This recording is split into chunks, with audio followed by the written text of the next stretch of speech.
paz do Senhor, irmãos. Eu quero saudar todos os irmãos nesta manhã com a gloriosa paz do Senhor.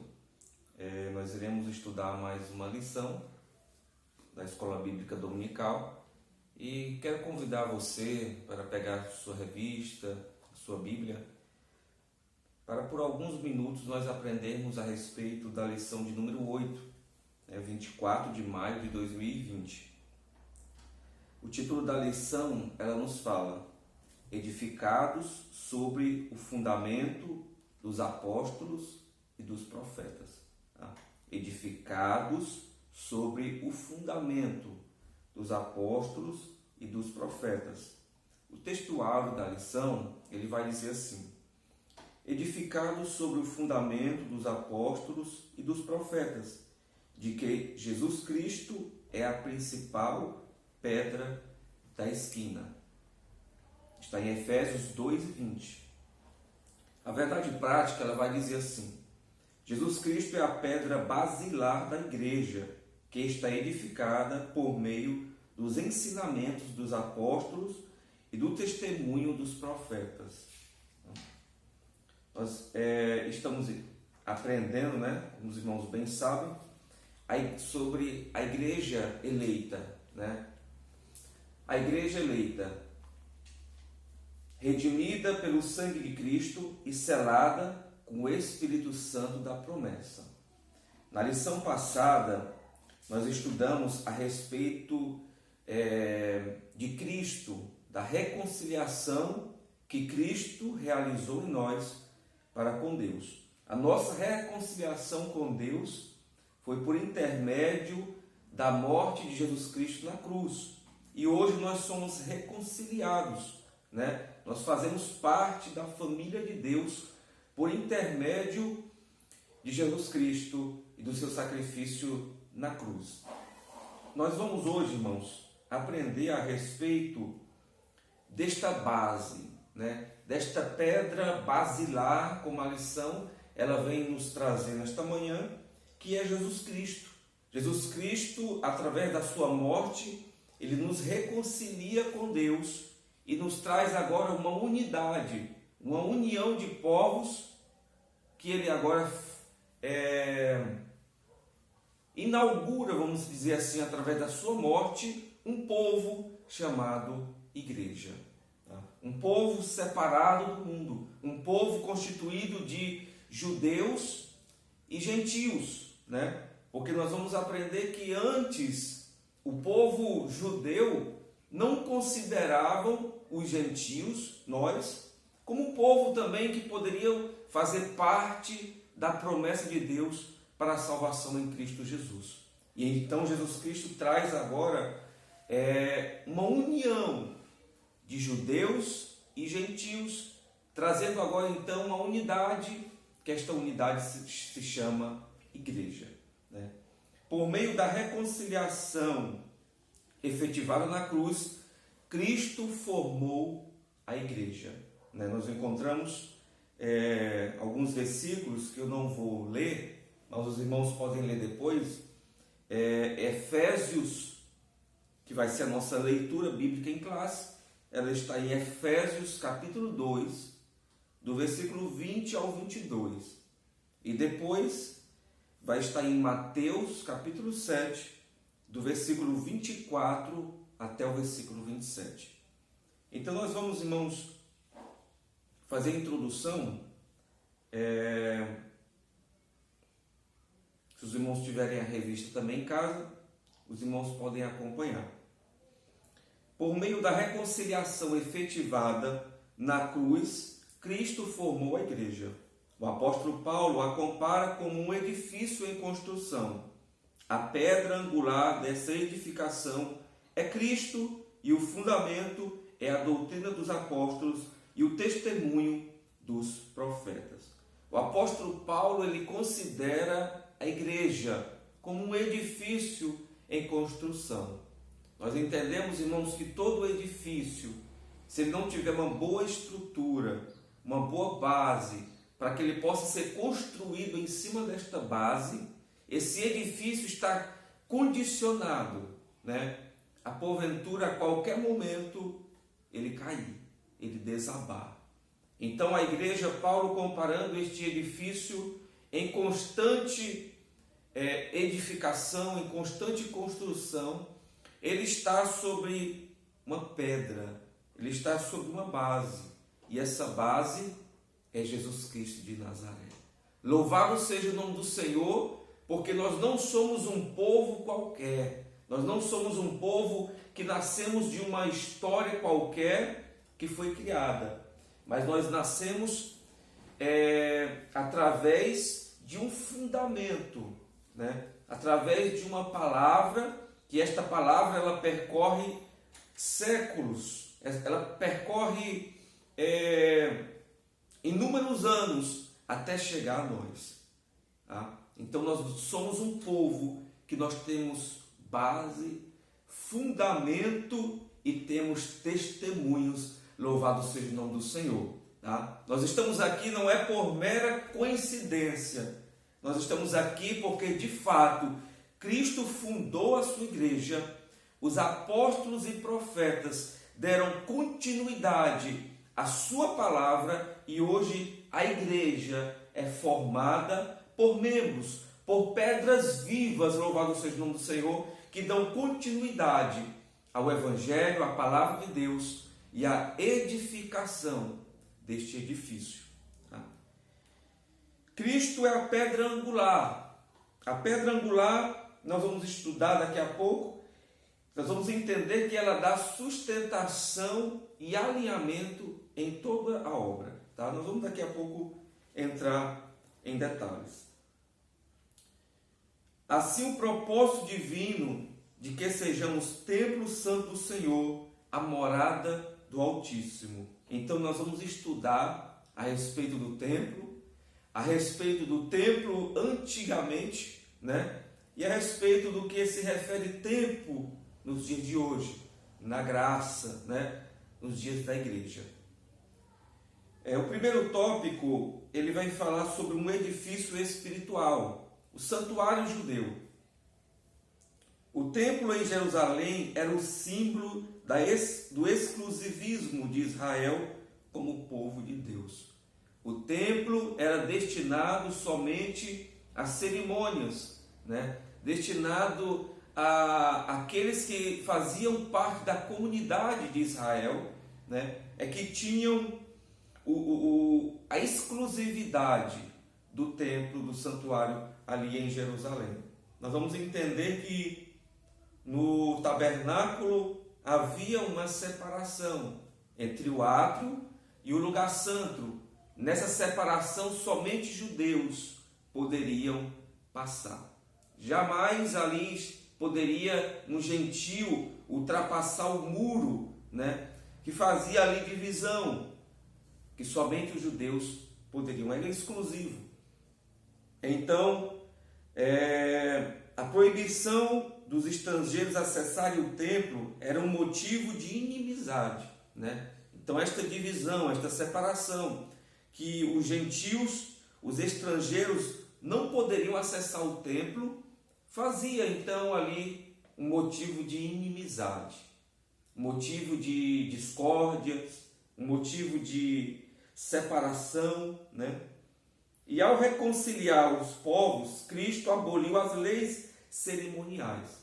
Para os irmãos entenderem, havia em Israel leis que regiam as cerimônias, a sua alimentação, a forma que eles comiam, a forma que eles cultuavam, e principalmente havia a lei da circuncisão. A circuncisão era um sinal na carne, né, que era feito em todos os judeus. Aqueles homens, eles tinham, irmãos, este sinal na carne como algo que os colocavam acima dos outros, acima de todos os povos, dos estrangeiros, dos gentios. Eles se consideravam alguém exclusivo, né? Porque eles tinham esta cerimônia da circuncisão e chamavam aqueles que não se circuncidavam de incircuncisos.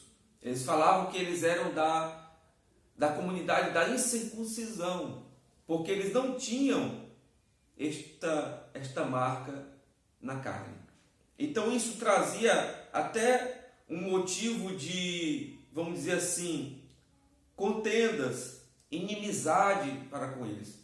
Para os irmãos terem ideia, aqueles judeus que eram religiosamente orgulhosos, né, usavam as leis cerimoniais para desdenhar dos gentios, para os afrontar, para criar ainda muito mais inimizade para com os outros. Ao invés dos judeus eles pregarem a palavra de Deus, ensinarem sobre os testemunhos, né, acerca das verdades de Deus, eles se aproveitavam religiosamente, né, dessas leis para afrontar os gentios e os estrangeiros. Às vezes nós devemos ter muito cuidado, porque também, de certa forma, nós como igreja queremos às vezes rejeitar os judeus, e na verdade não. Em Cristo ele uniu gentios e judeus. A igreja é formada não apenas por uma comunidade, mas por toda a raça humana. Nós não podemos de fato rejeitar judeus, rejeitar gentios, rejeitar aqueles que não fazem parte da igreja ainda, mas nós devemos procurar alcançá-los.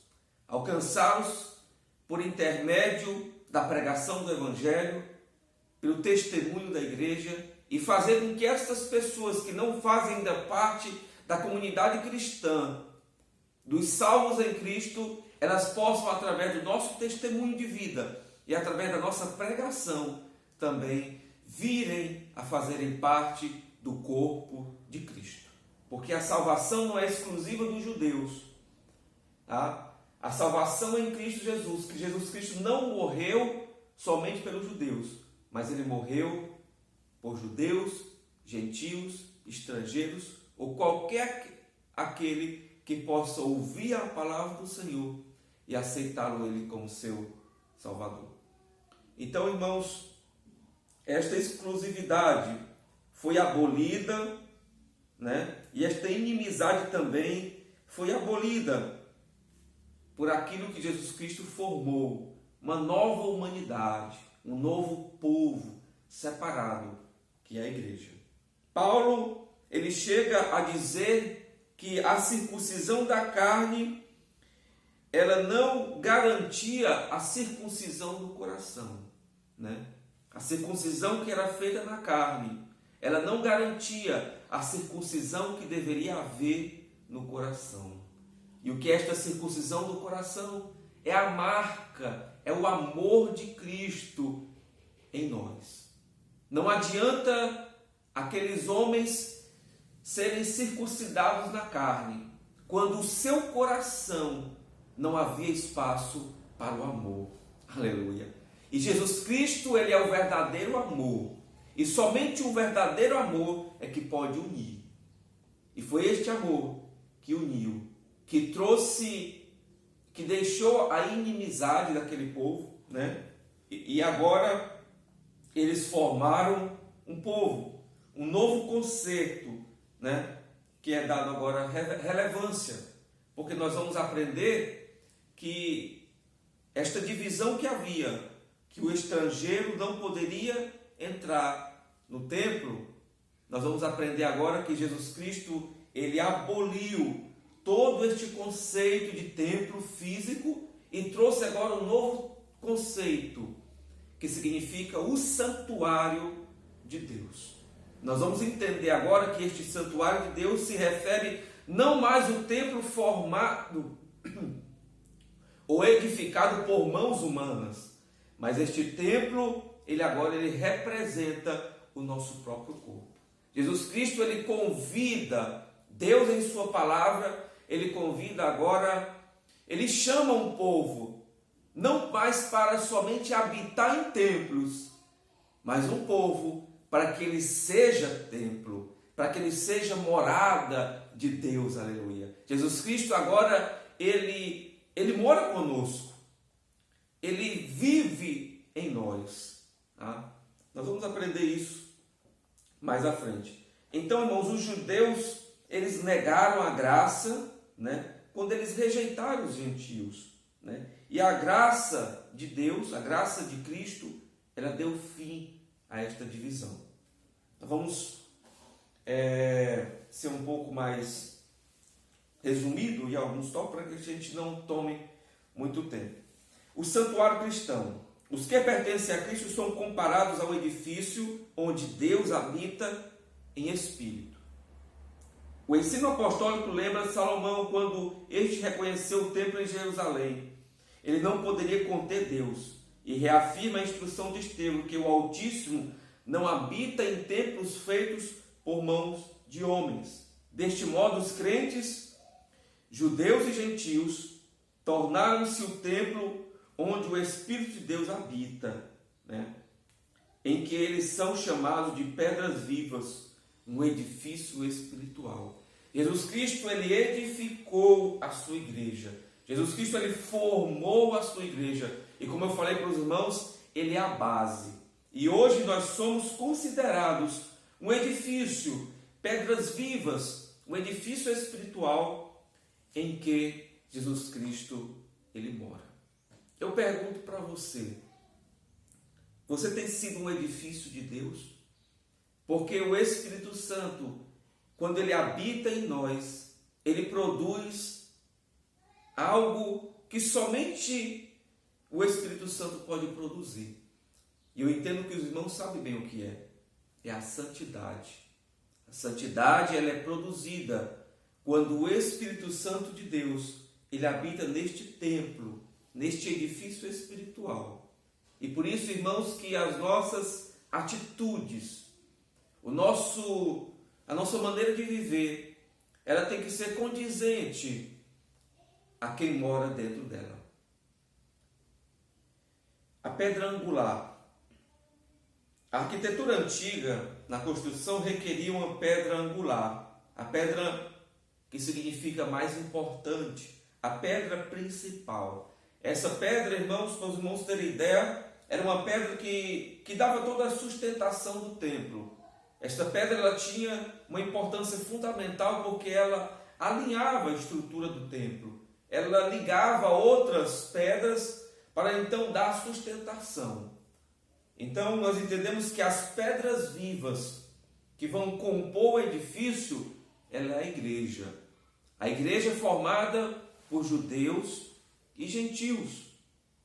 E quem dá este alinhamento e esta sustentação é o próprio Jesus. Cristo, a principal pedra. É por isso que a lição ela vem dizer que Cristo é a pedra basilar, né? O que é a pedra basilar? É a pedra base, né? Aquela que quando nós vamos construir, o que nós temos que ter mais preocupação é na estrutura, né? Para que uma estrutura ela seja bem construída e aí depois nós vamos reerguer os tijolos, né? Fazer toda aquela estrutura para que um dia este edifício, essa construção, ela não venha rachar, ela não venha cair, desmoronar. Então Cristo é esta pedra principal. Nós temos uma ilustração na palavra de Deus que ela vai falar que um certo homem construiu a sua casa na areia, né? O homem não se preocupou com a sua base e construiu então a sua casa na areia. Quando veio a chuva e veio o vento e deu com ímpeto, com força sobre aquela casa, a palavra de Deus diz que aquela casa então caiu. Mas existiu um homem sábio que construiu a sua casa sobre a rocha. Essa rocha, ela figuradamente representa Jesus Cristo. E quando ele construiu a sua casa sobre a rocha, a palavra de Deus diz que aquele mesmo vento, aquela mesma chuva, veio com ímpeto e bateu sobre aquela casa, mas a palavra de Deus diz que ela permaneceu em pé. O crente que tem a sua vida baseada na palavra de Deus, o crente que procura ter uma vida cristã, condizente com a santidade, direcionada pelo Espírito Santo de Deus, ele é um crente que não cai. Ele é um crente que por mais que o mundo, por mais que as situações da vida, louvado seja o nome do Senhor, venha querer bater com força contra a sua vida, ele permanece em pé, aleluia. Ele permanece firme na presença de Deus. Eu acredito, irmãos, Deus falou comigo esses dias e mostrou que a figueira, ela está balançando. Existem muitos crentes nesses dias que por conta desta pandemia têm deixado de buscar o Senhor. Que às vezes por conta de não estar indo para a igreja, ele tem deixado de buscar o Senhor, de aprender do Senhor, de estar na presença do Senhor.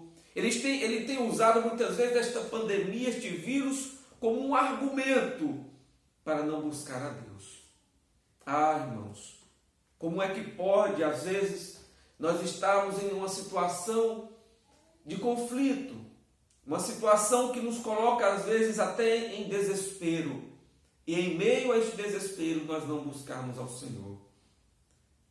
Existiu um certo momento em que os discípulos estavam no barco e a tempestade começou a bater com ímpeto, com força sobre aquele barco. Jesus Cristo, embora estava dormindo, e eles pensando que iriam naufragar, eles foram até Jesus, e quando acordaram Jesus, eles incomodaram Jesus, porque pensaram que Jesus Cristo não estava no controle daquela embarcação, e eles pensaram que ia morrer.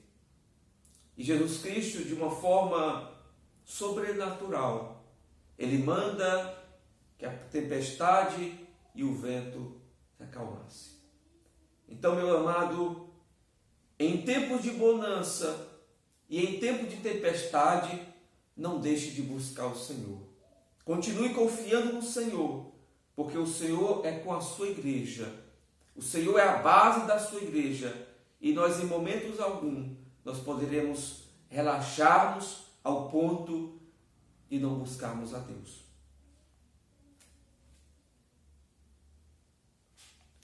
Nós vamos para o segundo tópico,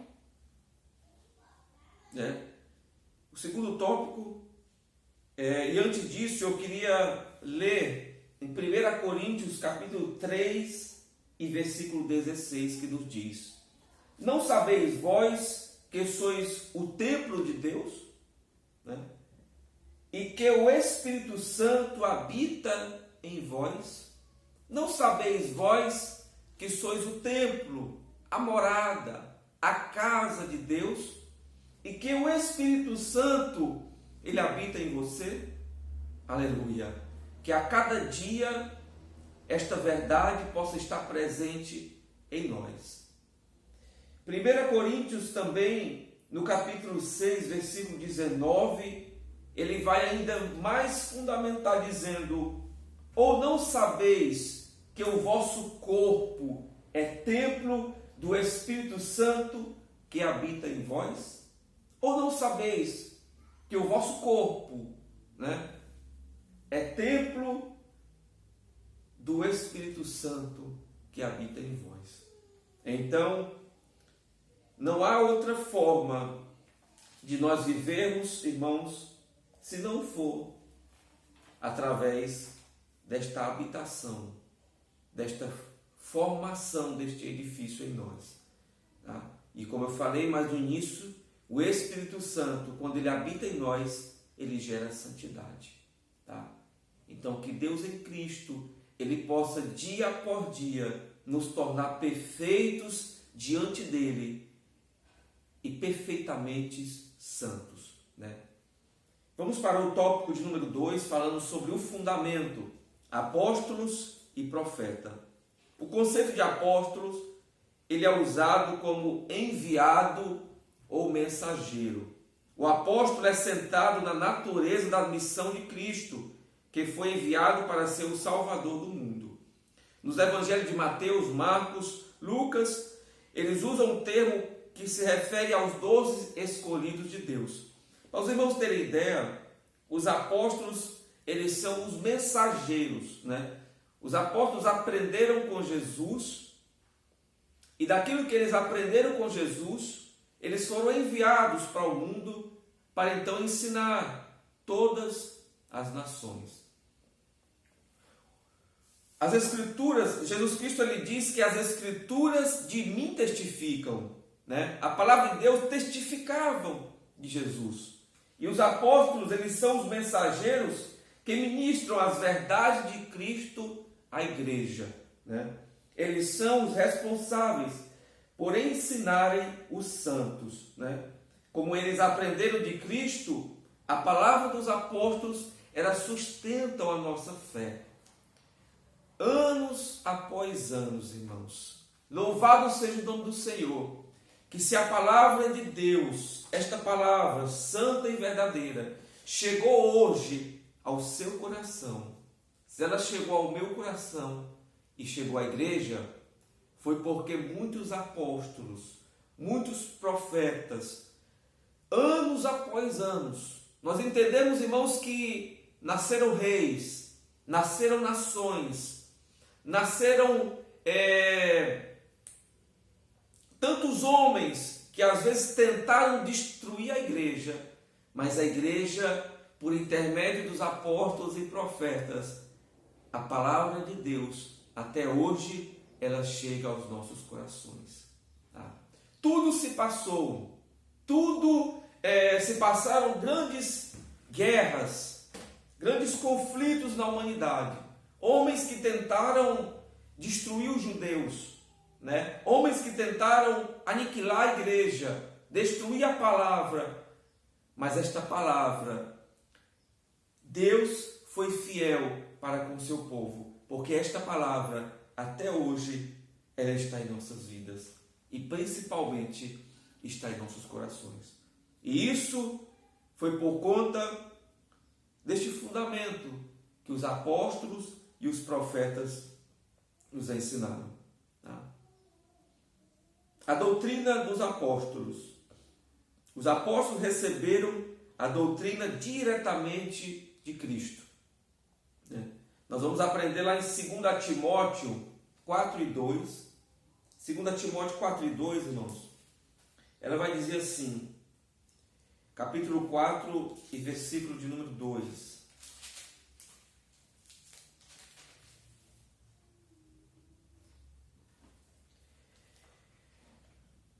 Que preguem a palavra, iste a tempo e a fora de tempo, né? Redarguas, repreendas, exortes com toda a longanimidade e a doutrina. Tá? A doutrina dos apóstolos. Aqui, Paulo estava recomendando a Timóteo que ele pudesse exortar, né? Que ele pudesse exortar a igreja com toda a longanimidade e doutrina, né? Ele estava sendo recomendado a exortar, a ensinar, mas com a palavra, né? É esta palavra. Existem muitas igrejas por aí que estão preocupadas a ensinar o povo com entretenimento, com coisas que às vezes não condizem com a palavra de Deus, com rituais, mas nós somos recomendados a ensinar a igreja com a pura e verdadeira palavra de Deus. Vamos para o tópico 3, o testemunho dos profetas. A palavra grega profetes significa proclamador e intérprete da revelação divina, né? Testemunho dos profetas. Nós somos igreja, irmãos, e a nossa fé ela é fundamentada também pelos testemunhos, né? Quantos irmãos às vezes foram curados, foram grandemente abençoados por Deus, e às vezes o seu testemunho, dia após dia, ele ainda fala. O testemunho dos profetas e dos apóstolos, eles aumentam a nossa fé. Aquilo que eles viveram, aquilo que eles pregaram, né? Isso é o combustível também para que a igreja do Senhor hoje, através dos seus testemunhos, possam também acreditar com fé que Jesus Cristo também pode usá-los para que eles possam também levar adiante a palavra de Deus, a doutrina. Nós vamos agora para o terceiro tópico, falando edificados para a morada de Deus. Aleluia. Um edifício bem ajustado, todo edifício bem ajustado, ele cresce. Isso indica um processo contínuo de desenvolvimento do crente, né? Nesta caminhada, o salvo comporta-se como filho obediente e passa a evidenciar o fruto do Espírito. Um edifício bem ajustado e edificado para a morada de Deus. Como eu falei, quando nós somos morada, quando nós somos templo de Deus, nós refletimos na nossa maneira de viver, na nossa vida cristã, os frutos do Espírito Santo de Deus, tá?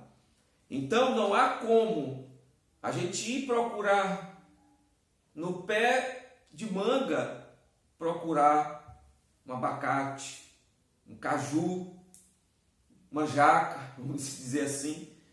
Quando nós vamos para o pé de manga, nós queremos encontrar manga. E aqueles que são morada e templo, eles não podem trazer um fruto diferente, né? Um resultado diferente da sua vida cristã, que não seja o amor, a santidade, a fé, né? Nós temos que ter este cuidado, irmãos, para que em nós possa se evidenciar a obediência e os frutos do Espírito Santo de Deus. Este desenvolvimento, ele busca alcançar a medida completa em Cristo, né? Dia após dia nós somos edificados, dia após dia nós somos santificados, até um dia nós completarmos a nossa medida completa em Cristo, tá? Templo Santo do Senhor. A palavra vem aqui designar o recinto interior, o lugar santíssimo, ou seja, o lugar de encontro do sumo sacerdote com Deus, tá? O nosso recinto interior, ele representa o santo dos santos, aleluia. Porque Jesus Cristo, no tabernáculo, no santuário, ele permanecia a sua presença somente lá no santo dos santos. Quando o véu ele foi rasgado e foi tirado a separação, né, do povo para com Deus, Deus agora, com este templo, ele representa a nossa vida. Dentro de nós está o lugar santo, morada do Deus Altíssimo, louvado seja o nome do Senhor. Irmãos, que privilégio nós temos, né, de sermos filhos de Deus e de termos Deus dentro de nós. Isto é uma bênção. Isto eu posso considerar que é uma turbina que nós temos para nós vivermos neste mundo, mas não sermos deste mundo. Para nós vivermos neste mundo, mas sermos separados. Isso é um bônus que nós temos, porque através desta morada do Espírito Santo em nós, nós temos um diferencial, que é a santidade, o amor e uma maneira diferente de viver como aqueles que vivem no mundo. Somos separados do pecado para viver em santidade, né? O pecado hoje já não é mais, nós não somos mais o escravo do pecado. O pecado hoje já não é mais uma prisão para nós, mas nós somos livres, libertos em Cristo Jesus. Morada do Deus Altíssimo. Para concluir, né, nós vamos agora falar um pouco sobre a morada. Eu queria abrir em 1 Coríntios 3, e 11. 1 Coríntios 3 e 11.